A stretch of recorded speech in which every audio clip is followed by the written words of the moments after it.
Īsa atsauksme par sirdsceļu darbā. Es pieteicos bez ekspektācijām, vairāk ļāvos piedāvājumam, jo pazinu Farhadu un patika, kā viņš organizē uzņēmēja atziņu vakariņas. Šoreiz gan jautājums ir vairāk personisks, individuāls, bet darbs notiek nelielā foršu cilvēku grupā, maiga atmosfērā, kur caur atvērtiem un praktiskiem jautājumiem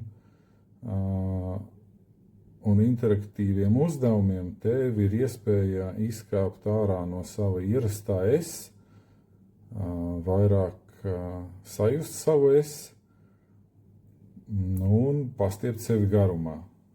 Attiecīgi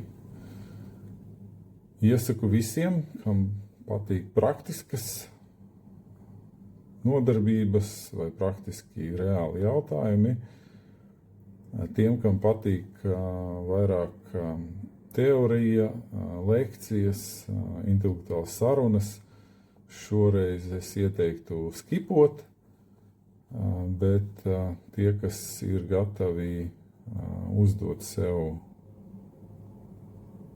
atvērtus, bet dziļus jautājumus, droši uzdrošinieties un izmantojiet šo iespēju.